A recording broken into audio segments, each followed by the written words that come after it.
Democrats now are blasting Republicans for a fundraising presentation that's using fear and crude caricatures to encourage people to donate.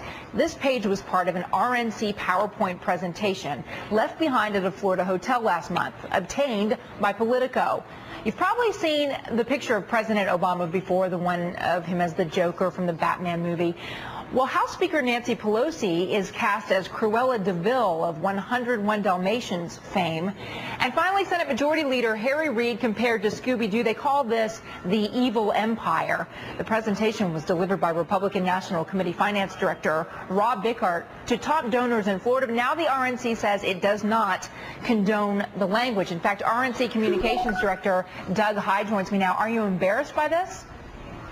Well, it's certainly unfortunate language and images, and that's why we took the proactive step before the article came out. Really, as soon as I found out about these images and this language, that we made sure that people knew that it was unacceptable, that the chairman didn't know about it, that he himself had found it unacceptable.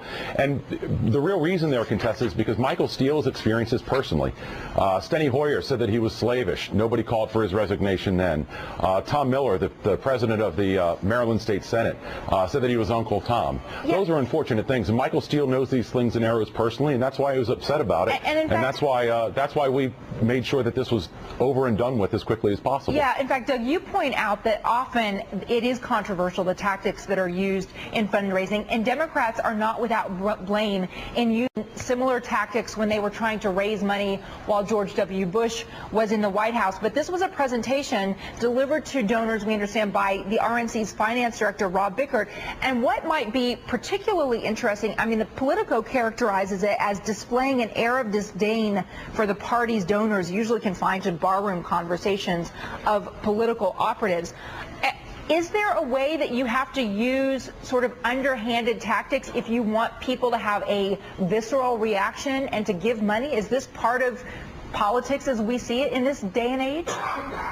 No, absolutely not. I really think in this day and age, it's not about anybody trying to push fear. It's about us listening. And what we found out every day is that voters are scared. I think if you're Claire McCaskill, you saw voters scared in a town hall meeting last August. If you're Arlen Specter, you sure experienced that personally at a town hall in August. Voters are upset. They're scared about what's going on with the Obama agenda. Does that provide an opportunity for Republicans to make money?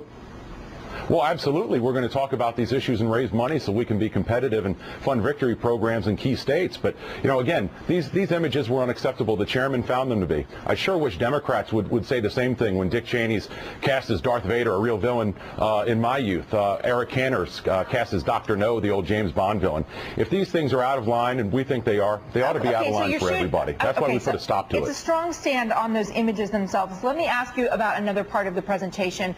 Republican marketing strategies revealed here, called RNC Marketing 101, dividing fundraising into two categories. The visceral giving, we were just talking about that, where the donors are motivated by fear or extreme negative feelings toward existing administration, and then major donors treated as calculated givers. They say that their motivations would be that they want access or that they're ego-driven. Is that how you see Republican donors, that they're either fear motivated or ego motivated?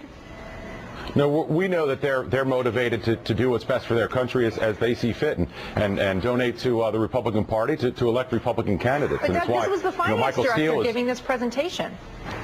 Well, and that's why in the statement we said that was unfortunate language that the chairman didn't agree with. You know, I can tell you, speaking for Chairman Steele, you know, we don't just like our donors, we need them, and we need them to help us fundraise so that we can be competitive and take back the House and turn Minority Leader Boehner into Speaker Boehner, and we can turn Mitch McConnell into Majority Leader McConnell. That's our priorities, and our donors are real partners with that. Well, I don't know. I don't know that it's going out that far on a limb to characterize big donors as wanting access to the power players in Washington, D.C. Do you? We think all Americans want access to their government, and that's a good thing, Contessa. Yeah. All right.